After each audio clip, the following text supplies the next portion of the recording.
Hi, everyone. Welcome to today's Chief Growth Officer interview series, where I speak with subject matter experts around all things related to growing a business in the legal, financial, and tax world. I'm Amy Parvaneh, Chief Growth Officer to various businesses across the nation, and I'm really excited to interview two outstanding and fast growing businesses. So the first person I have here is Darren Burth. Darren is a Chief Wealth Counsel to law firm owners. He's also head of the Lawyer Millionaire podcast, which we're excited to have everyone learn a little bit more about. And I'll have him go into background about that. He's also an author around the same exact subject, and his niche is specifically working with law firm owners.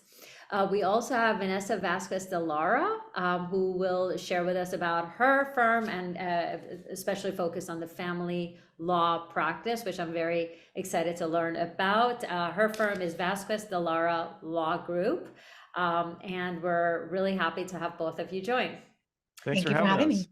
Absolutely. Well, Vanessa, I'd love to start with you. I'd love to learn how you went about to start your own practice. I know it's probably a very daunting experience, typically, having to worry about office space and employees while getting your new clients and while servicing existing clients. So I'd love to hear what prompted you to take that really giant leap and go on your own. Sure. So the great thing about when I started my practice is that I really just started it after being home with my kids for a few years.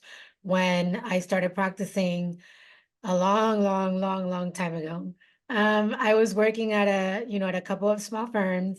And when I had my boys that are now already 18 and 15, I decided that I wanted to be able to kind of step off the hamster wheel a little bit and kind of get to enjoy them a little bit.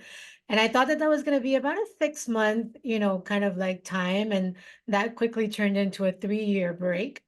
And when I was ready to get back to work, I realized that I really didn't want to be working for somebody else, that I really wanted to be able to, although I'd said that I'd never have my own firm, I really wasn't ready to kind of get back into somebody else's schedule. I really wanted to be able to do the mom thing and be able to take them to school and pick them up from school. And when they started school, they were part-time. So I really, if I needed to get a job, it was going to be from 9 to 12. Those jobs are not easily available. Right. So that's when I decided that that I was going to do my own thing. What it did allow me to do, though, that is very different from a lot of attorneys when they open their own practice, is that I was able to start very organically. I actually rented an office where I was renting it just to come in 1 day a week because it was somebody's interior office that they just weren't using. And then I was able to, sort of slowly grow that to eventually going every day and, then starting to hire and then starting, eventually within I want to say like a year, 18 months, then I started looking for my own space. So I was really able to go sort of like from zero on upwards without having to stress about some of the things that you talked about having to manage my client load and having to figure it all out while I'm, running because I already have a firm in place. Yeah, yeah, and I want to come back to that as well and how you were even getting the new clients. So your first rule of thumb was keep expenses low, and just basically improvise as you grow until you get to a place where you could really be an official business. Yeah, the reality is that I really didn't have any friends that had their own practice. So I didn't know what I didn't know. I didn't know that I should have some reserves or that I should be taking some steps before I started. So that ability to really be able to kind of like jump in just served me well that I didn't know that I was supposed to be doing some things before I started. And I like to say that when you're starting out, you either have money or time. I definitely didn't have money since I hadn't been working for a few years, but I definitely had the time again from 9 to 12. It's a lot of Um, time, yeah. Or so in the beginning, it was definitely more of that personal connection. I started doing some BNI That for those people that are listening that don't know what that is, it's Business Networking International, and it's a networking group where you're meeting every week, and it's category exclusive. So I was the only at the time I practiced not only family law but also probate and estate planning. So it was a I was the only estate planning and probate attorney in our chapter. And that really helped me to, I wouldn't say that I'm a shy person, but it definitely helps you to evolve in that sort of that, being able to talk to anybody about your business, since you're having to give that elevator pitch every single week to a room of friends, people who become friends, but also strangers, people that are visiting the chapter or are thinking of joining. So that was a great way of sort of being able to leverage my time into connecting with, a room of 20 to 30 business owners in any given week. Did you, when you were starting, did you have any clients or you just literally started with zero? No. Oh, wow, that's So great. there happened, somehow some people, former clients and things, found my cell phone somewhere, or maybe they called my old firm and Right. got my number. I'm not sure, because there was a call here and there, but the reality is that I really didn't have a single client, and it was just kind of starting from scratch. That's amazing. And BNI was your main source of getting new clients. So that was a big source. I honestly, it's hard to remember that long ago. Yeah. Like, what was I doing 12 years ago? Right. Yeah. But definitely BNI was a big part of it. Because I did it for a few years when the kids were real small. My chapter was right, like 20 blocks away from the kids' school. So I could take them to before care, make a meeting. But that also, you're doing those meetings and you're connecting with those people who then are connecting you with more people, so it's really that the power of your of networking, and getting out there and joining or different organizations, and sort of putting yourself out there to be able to meet with people. So I mean, I definitely had friends, as initial clients. I was doing Avo back when Avo was kind of like a an unknown thing. I wasn't doing any paid advertising, but they used to have, I think they still do. Their platform now is sadly not as great as it was back then, but you were able to answer questions from people. Literally, people would just post like, I have this problem with my child's father, and I don't know what to do. And attorneys would just go on there and would answer these questions. And you could also put your contact information. You could search for these questions so that you're answering people in your state, people in your city. And that was also a great way to kind of kind of like I started doing more sort of writing, and kind of like putting out that information for people, for potential clients to use. And eventually we did start using Avo for their paid platform and being able to become a sponsored firm, and sort of coming up when people were doing searches for attorneys in my area. That's amazing. I wish we would all maintain that same like experimentation stage that we were all in when we first started. Like you were saying, you were like, let me go to this event, let me go to that. And the same thing, I would travel from California to New York to just meet with one person. Now it's like Zoom, that's it. But we just had that hunger, and I call it the cup of noodles mindset. Like, I need to make this work. Let me try different things. Yep. So it sounds very similar, and especially when you had your young kids, that's managing so many things. But it's also a great time because there you don't need to be there as much emotionally for them, just mainly physically. So it makes it actually a little bit easier. People are so worried about starting their business when their kids are young. They're like, we'll do it once they're much older. But I was in the same camp as you, and it actually was a great time to start. Yeah, I find that I mean, I've never been shy about asking questions and asking for help. So, we have amazing family support, and that was something that we really leaned on, during those years when I couldn't pick up at 12 because maybe there was a court hearing at 1 o'clock. We had our family that was able to, my mother-in-law has always been a great pillar of support for our family, for my brother-in-law's family. And, and that knowing and having that community around you is so important. I don't know how people who don't live close to family Yeah. do it. I know that it happens a lot, but I think it's important to know that there's going to be stages for everything. I think that that was a really good stage for me, and I agree with you that that there was a lot of that presence that was needed for the kids, but less of that sort of mental energy. Yes. There wasn't the piles of homework to get through and the pile of activities to get through, like once they got a little bit bigger. But there was definitely, that support that I was able to pull, from our family. I think it's important, especially I feel like it's still slightly lopsided, no offense to Darren, but slightly lopsided with moms still taking on a little bit more of that, the mental, the mental uh needing the mental bandwidth to deal with children's things and family things. But also, women tend to prioritize the flexibility at work and being the ones that maybe leave work early for sick visits or stay home with the kids and things like that. So, knowing having a firm, really allowed me to be able to manage all of the things while my husband worked corporate. So, we saved his vacation for real vacations and not just because the kids are sick. But that's definitely something that I feel having a firm did allow me to be able to be physically and eventually emotionally present for whatever they needed.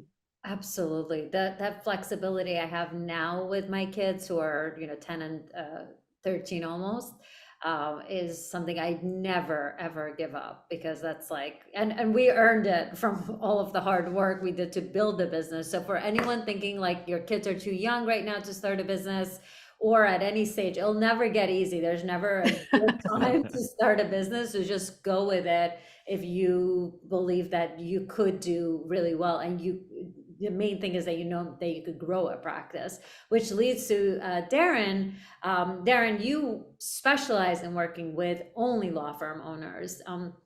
So I'd love to hear how you got started working with law firm owners and what you've seen as far as similar areas that Vanessa is going about as far as growing her practice. What have you seen as additional best practices with law firms?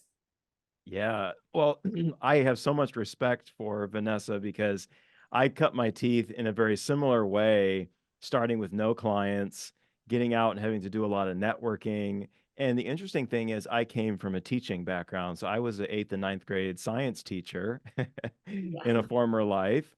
And the business I'm in now, it's a family business, but I kind of started my own office as a part of the business. And I had no idea, no concept of building a business or networking or anything like that.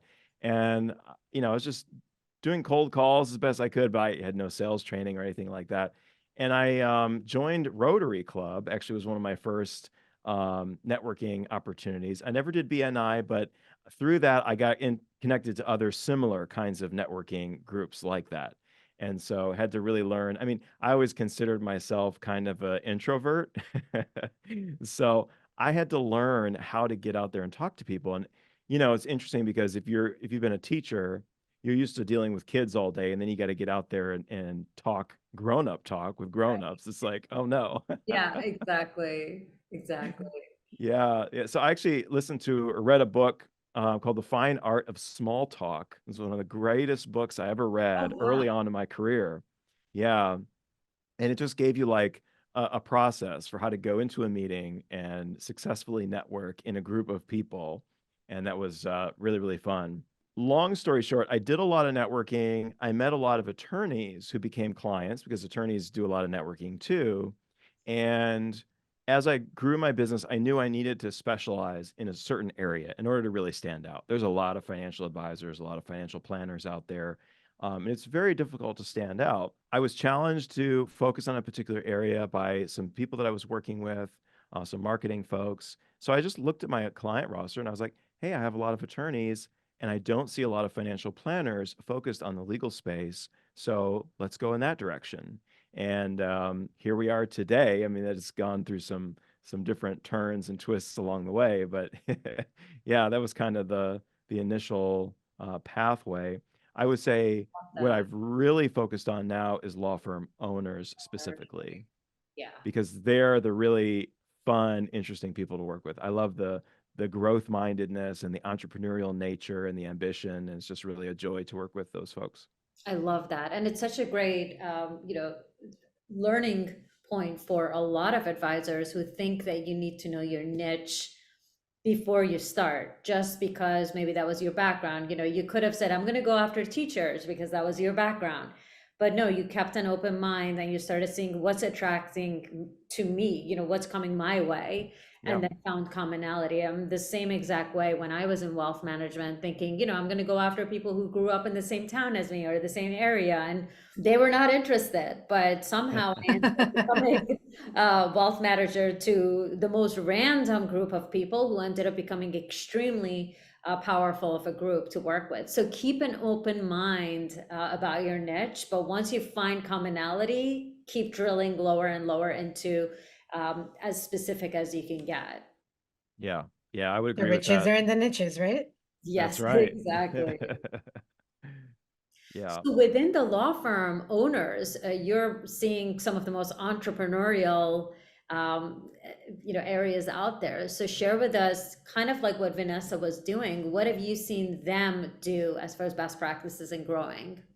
Yeah, it's been so fun because you think you have a niche, and then you discover within that there's all these other interesting spaces. And so, lawyers is still very, very broad, and then the law firm owner community is really interesting because a lot of people know each other, and there's like this little community of people who work with law firm owners that's been fun to get to know. And there's a couple things that I see among law firm owners that are really growing strongly. And Vanessa's a great example of that. Vanessa was on the podcast and shared a lot of her wisdom. I think one thing I see a lot of law firm owners have is a vision. They know where they're going. They know what kind of practice they want to build. They have an idea of long term. They've thought about their goals, and they have a really well defined vision of the future. I see that a lot. If you don't have a picture of where you want to go, you're never going to get there. So you've got to wake up and be inspired too. I mean, being a business owner is hard enough. Being an attorney and a business owner, I mean, that's rough. Vanessa, you were saying you were looking for a 9 to 12 job. And I was thinking to myself, well, why on earth did you become a law firm owner? I mean, that's Yeah, a that's hard. 24/7 job. Right. But not in an Almost. office. Right. That's the beautiful thing. I could take my laptop anywhere. So Yes. once the kids started activities, I was in an office, but I was still working. So it was more like in an office before COVID opened up everybody's minds to, Yes. virtual and Zoom working. Yeah. Exactly. You're so right. The other thing I see is that law firm owners who are really successful and growing are focused on building a business and building a system that can function independent of them so that they can get out and be the rainmaker and be the visionary and be the leader. If you're stuck down in the weeds, you're not going to be able to lead. And I just made that up on the spot, but I think that's great. Nice, good Yeah, one. it's a great slogan. But yeah, you got to build this enterprise, and you're never going to be able to take it to the next level unless you have systems, unless you have processes and workflows, and you've built the mechanics that are going to support.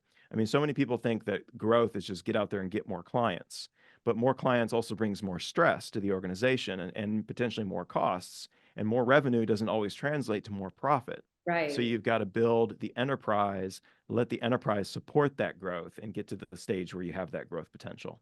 But isn't the enterprise development pretty expensive? I mean, Vanessa, everyone, all of us would love 5 associates to do all the work and this and that. That adds, like you were saying, it eats into your profitability. So how have you been able to scale yourself or get to that vision that Darren's talking about?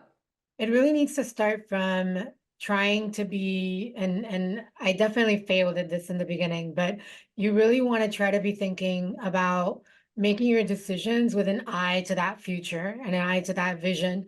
I was talking to somebody today about the fact that when I first moved out of that office, that interior office in somebody else's office, and I got my first, like real office. Um, I moved out with two other firms. It was three of us. We really had no staff, and we went into an office where we literally had each of us had an office, and then we had a conference room, and there was space for like two support people. That's it. So more than five people in this office, and this office was like jam-packed. Oh my God. And I remember my husband saying, like, you don't think this is too small? And I was like, I can't afford anything bigger. What Right, are you talking about? I'm tripling, the I'm tripling like the amount of rent that I'm paying. Like, oh my goodness. And of right. course, we outgrew that space in 6 months. But, thankfully, our landlord had the ability to move us into something else, maybe like I think after about a year. But the same thing happened again. And, and it's so hard when you're so small to think about making those investments to be able to, to grow. It's almost like buying a size 5 when your kid is 3, like they're gonna grow into it. It might be a little big for a while, but they're definitely going to grow into it. And that's really hard to do. My advice to any solos or small firms that that I meet with or that I network with is always to, as much as you can, try to take those steps and make those decisions with that eye to the future. Because ultimately, if you are buying, as an example, individual printers for every single office because you're like, well, but this printer is only $100. Yeah, but eventually you're gonna have 10 of those. Half the time they're not gonna be working or out of ink. At some point, you want to just, like invest in a real printer for the entire office, network, and you're gonna spend less than ultimately what you're gonna spend, on the little expenses of having individual printers. So, that's just kind of like one of those examples where you really want to be thinking about where do I want to be in a year, in 3 years, in 5 years, and then trying to position yourself to either make the decisions so that you're able to grow into that vision, or make the decisions so that you're not prevented from growing into that vision. Because if I would have moved into that first office with a 5-year lease and my landlord is like, too bad, too sad, I would have been like, oh crap. But we had a really good broker, and we were able to move in there with a reasonable lease, and our landlord was really reasonable with us and allowed us to be able to move into bigger space. And eventually, and we made sure to negotiate that we could find somebody to replace us on the lease. So at the end of the day, when I ended up having to move out of that office because two of us attorneys were just growing too fast, and one of us kept that office and the other two of us, found something else, we were able to do that because we simply were able to sign off on that lease staying with that one attorney. But for people who are, like, I would never need more space, and you sign a 5-year lease, now you're stuck there. You can't move, you can't, you really have to be able to make those plans, just sort of thinking about that future. And and I've gotten much better about that. Our space now, is way bigger than we needed. We've grown a couple times because I always kept subleasers here. And that way, I would be able to, be like, hey, I'm gonna need your space. And we haven't really needed that. And when our last subleaser left in December, we were kind of like, we really need to, find somebody to take over the space. At the time, I think we had 4 offices, but I was like, I think we should keep one. Now there's only 2 left Oh, wow. because we continue to grow and we're hiring another attorney. So there's really only one. And I'm probably just not gonna rent it so that we could just have it available, because when you're growing fast, you just kind of like need to be able to give yourself that runway, to be able to take off. That's amazing. I've never, because as business owners, all we're doing all day long is making decisions. So every decision being made with the future in mind is amazing of a recommendation. But that leads to financial implications, which I'd love to hear from Darren, because we would all love to spend on a gigantic office and staffing and buy that big house because they say fake it till you make it, so we're gonna entertain. It's a we could entertain and network. So Darren, how should one spend on their business as a financial advisor to law firm owners? You're probably seeing this a lot with cash flow planning and things like that. I'd love to learn, spending is the name of the game when it comes to growing your practice. You need to spend to network, to go out, to buy that office, to or lease that office, to hire the right type of people. But then how do you plan for uncertainties in the economy, right? Like right now there's AI could take over all of our jobs. It could take over contracts and financial advice and marketing, as well as uncertainties in the economy, recession. We don't know what the future brings. So there's a lot of uncertainties that we can't just think, oh, I would love to be here, but what about? So how do you make recommendations to your clients, factoring in uncertainties? Yeah, well, the first one is get the money up front. That's very helpful. I think one area I talk to a lot of business owners about is the balance between the personal and the business side of things. And I see a lot of law firms where there's money flowing back and forth between the personal and the business and the personal, and there's not a lot of planning that's been done. So one thing will help clients do is look at their cash flow cycle. Are there particular times of the year that are low for you? What kind of an emergency reserve do we need to have in the business? And make sure we have money in the business. If that needs to be $100,000, we need to have $100,000 in the business. And by the way, that $100,000 shouldn't be sitting idly in a bank account. It should be in a money market fund earning 5% a year. So all of a sudden, I've got a income generating asset over here that's a rainy day fund for my business as well. Having your line of credit, Vanessa said this on the episode, getting your line of credit when you don't need it, and then having it Always available. key. Yes, yes. Okay. Make sure you have it available. Don't go to the bank when you're in distress. Another thing I would say is there are things you can do to scale and build the value of your practice that don't cost money. Ways you can build efficiency for yourself, creating templates, you're creating intellectual property when you do that. You're creating something that's valuable, creating workflows, making sure you have systems for things. You're going to double your speed, you're going to double your efficiency, and you're going to build value into your practice and boost your profitability just by doing that. And that doesn't necessarily cost money. It may cost some investment of time on the front end, but making sure all that's documented. Make sure the stuff that's in your head that you know as a business owner, I know these clients, I know this stuff. Make sure you have it written down so that somebody else can do it and can run with it. And I think that's a very critical thing.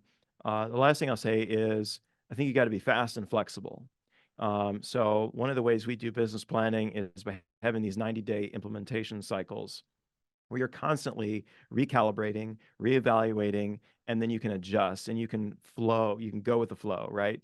Pandemic happened, right? And a lot of law firms were not able to adjust quickly to that. And so you saw a lot of law firms actually go out of business because they didn't have any kind of planning for a contingency. They weren't able to adapt to a virtual environment. So be fast and be flexible.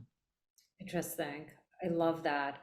How about you, Vanessa? How are you maybe mapping out worst case scenarios that could happen? Like I said, if a business slows down, I'm just making doomsday scenarios, but that's just my personality, like always thinking about things that could go wrong. AI taking over, or recession, or changes in law that may, impact attorneys, all of those. Or do you not think about those and go about planning for that vision that you have? So, I mean, there's definitely a little bit of both. So, I mean, we've been doing a lot of, like AI, we've definitely been doing, playing around with it. And, As the president of one of our local bars, I had a panel on AI. So on some things, you really want to make sure that you're staying, as informed as you can. I don't think AI is gonna, I don't think Skynet's gonna take over. But, I do agree with something that one of the panelists said, which is there's going to be attorneys that are using AI, and those will have an advantage versus attorneys that are not. And I think it's very much like, they compared it to, we had some older attorneys at this lunch, and and they're kind of, not doomsaying, but kind of like, whatever. And and one of the panelists is like, do you have a typewriter in your office? Do you think that people were okay with using the typewriters, once we got computers and keyboards? So it's really a matter of, does it still do the job? Yes, your typewriter will still allow you to type the letter. But should you use the typewriter versus your computer? Absolutely not. So, we definitely try to stay on top of some of those changes, technology changes.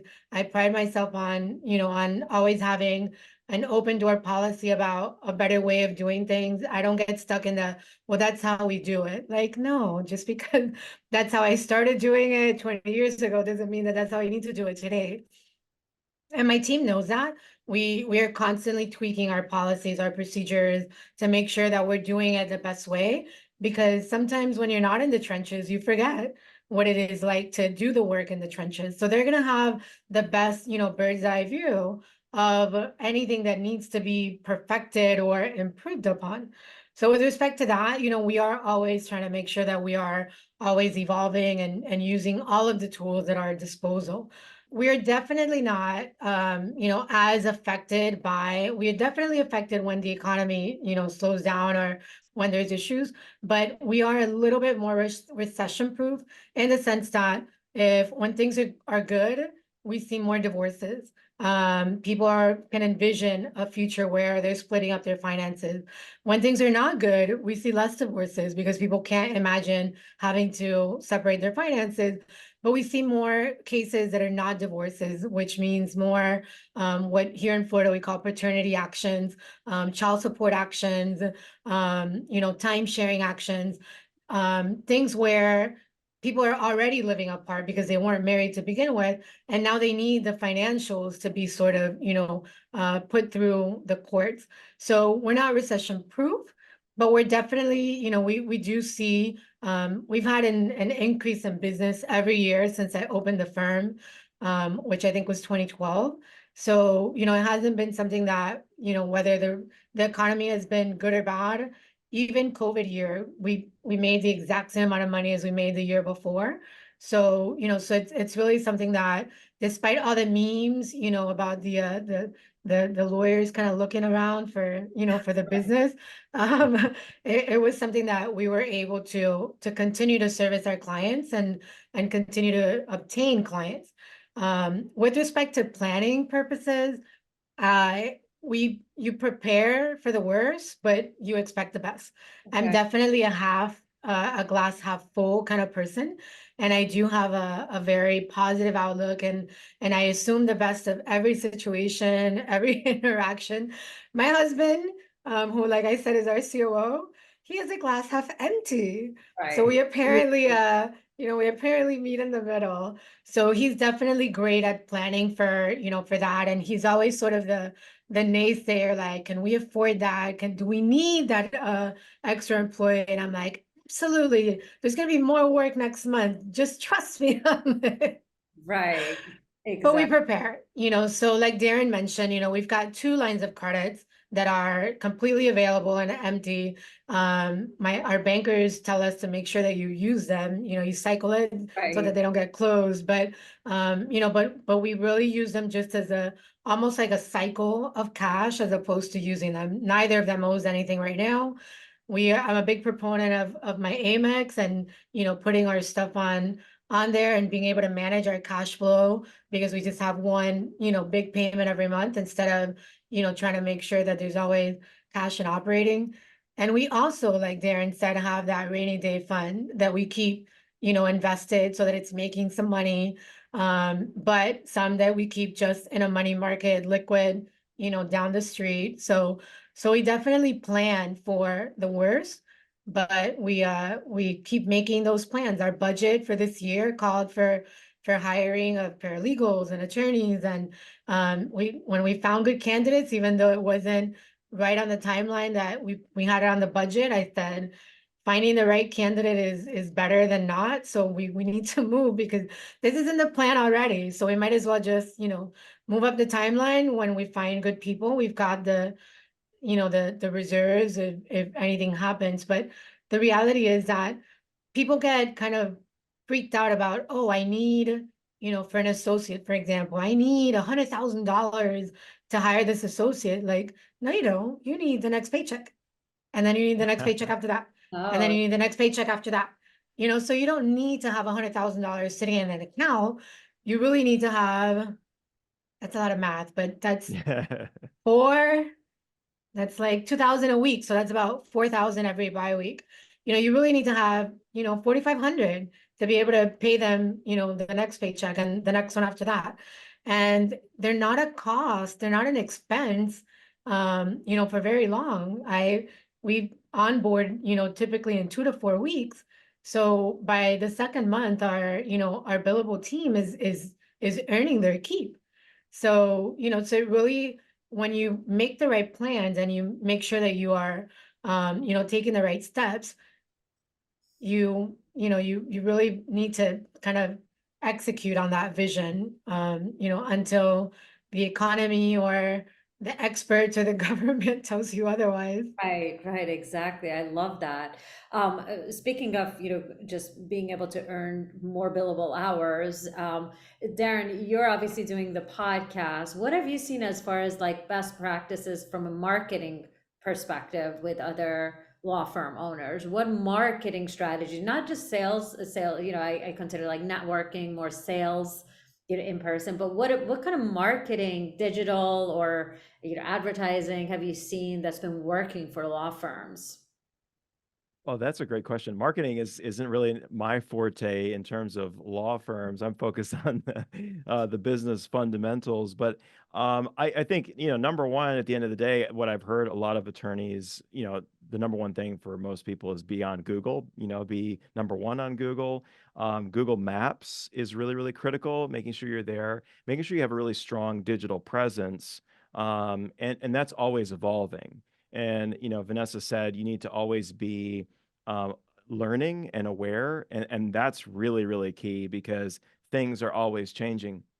The social media world is changing, and each social media platform has its own unique different things. So you need to know what works on those different platforms. You need to know where's my client avatar and where should I be, talking to them. I have seen like, personal injury lawyers on TikTok, and they've amassed a huge following by talking about specific cases, or employment attorneys talking about specific things that people are dealing with every day, and they built these massive followings, and then they have these massive inflows of clients and cases. So what I see generally is that you need to really understand your client avatar. You need to know where they are, you need to know what they're looking for, and you need to be out there speaking it and delivering it.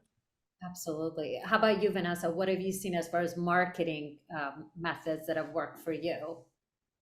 I think it's so important what Darren just mentioned about, knowing who that ideal client is, having that avatar really, really specific and built out, because you can't appeal to everybody, because then you appeal to nobody.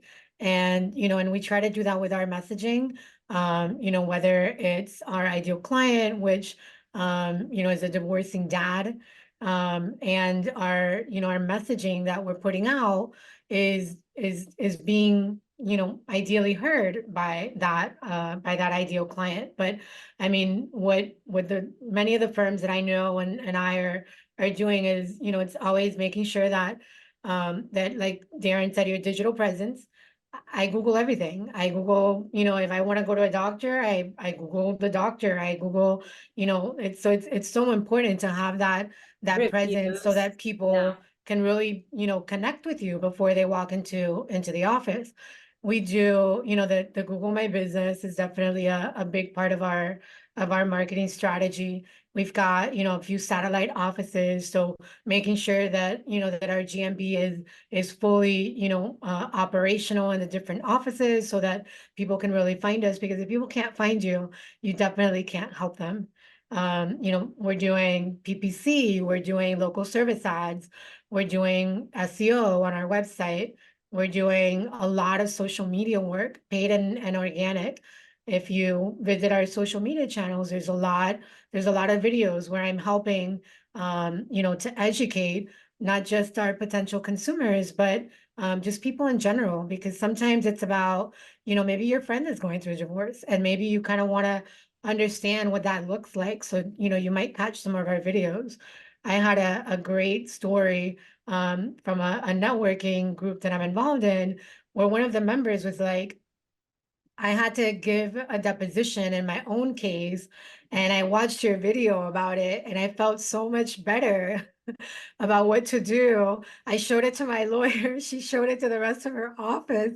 And I thought that was such a cool thing where, that's literally like the point is to be able to educate, to provide information that sometimes people aren't talking about because you don't know what you don't know. You don't know what questions to ask. And sometimes as attorneys, we forget we live this day in and day out. So I wouldn't think, to necessarily, I mean, we do here in my firm because we've seen some of the problems that you can run into. So we do prepare people for deposition, but sometimes lawyers get, either because they're newer or because maybe they're just busy, and you sometimes maybe forget to prepare your client for something that's coming up, a hearing, a deposition, things like that. So that really allows, anybody who's having that kind of problem to benefit from, from having me explain, well, listen, this is what you need to think of. Here's a great example. Here's a story for why you shouldn't get sassy, in answering questions. I have a wonderful story on not getting sassy with when the other side is asking you questions and things like that. So, so putting that out there, it really really fulfills our mission, which is making lives better in and out of family court. So, I was able to help that, that person out just by providing some good educational material that eventually somebody will see it and will be like, man, that's the kind of attorney that I want on my side. And, it'll cause them to give us a call. Oh, absolutely. I love that. I love hearing both your stories, and we could keep going on for hours if we wanted to, because there's so many other questions that I could ask. But I'd love to end it here and ask each of you if you could just share one takeaway that you'd like your audience to know, both Vanessa, for other attorneys who are either starting out, or they are working moms, or they are, you know, in the same stage you are with your business and looking back and seeing, what you would have done differently. Same with you, Darren. One takeaway that you have for either law firm owners or other financial advisors who are maybe not motivated to grow, and they're not doing all the things you're doing, like your podcast, like your book, like niching down. So I'd love to do that. So I'll give Vanessa a break, and maybe we'll start with Darren, and then we'll turn it over to Vanessa to finish the conversation. Yeah, I think my big takeaway would be that question you asked earlier, and the traits that I see, the common characteristics of really successful and growing practices, making sure you have a really well-defined vision of the future that you want and the kind of law firm that you want to create, and focusing on building the business as an enterprise and maximizing the value of that enterprise. If you're a law firm owner, your law firm may represent your largest financial asset. So, how can you build the value of that as a financial asset and then one day harvest that value and monetize that value? And that's something that we do, and we talk with law firm owners about and helping them plan for. If you're a financial advisor, I would challenge you to drill down in terms of niching because that's really how you stand out. I mean, I read a fantastic story several months ago about a financial advisor who worked with nuclear engineers. Like he built a whole business.